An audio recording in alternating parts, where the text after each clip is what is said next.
Swelling, itching, and pain of the fingers of the hands and feet is a common problem in the winter months. In northern part of India, December and January are the coldest months. During this time the weather is very cold and often foggy.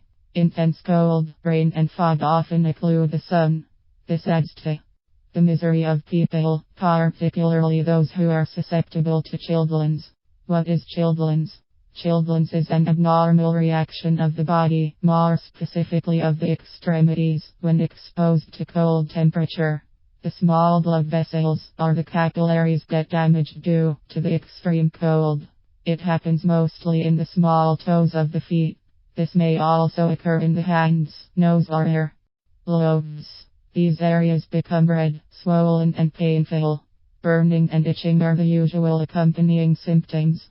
Some people may even have blisters on the skin.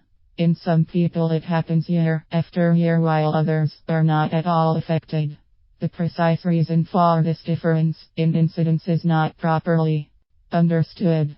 People who are most affected usually have poor circulation of the blood to the extremities. This poor circulation may be on account of anemia, lack of exercise, inadequate diet, or simply old age. Somehow, for reasons not clearly understood by medical science, women are more likely to develop chilblains.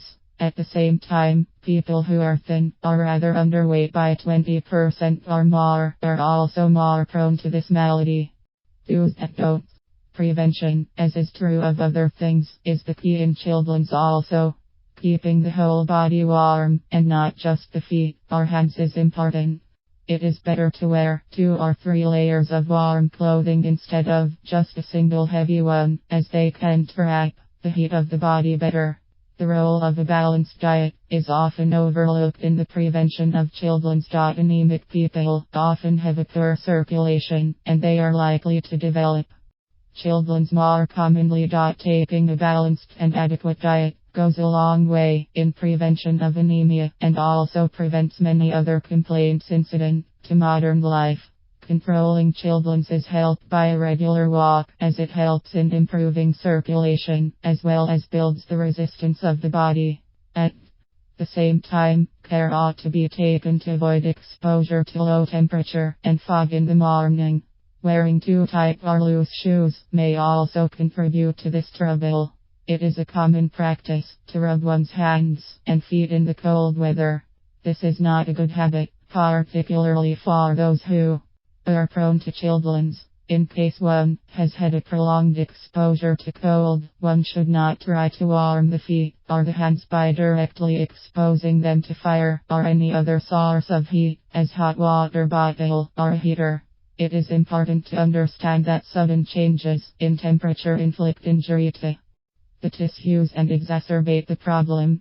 Instead, it is better to warm the hands and feet gently by covering them by blankets, putting the hands in pockets, or wearing woolen socks. Role of homeopathy.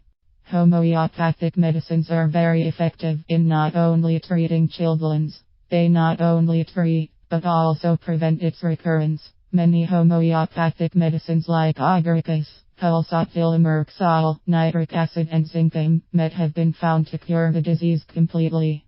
The right selection of the medicine is dependent upon the individual symptoms, which can vary from person to person.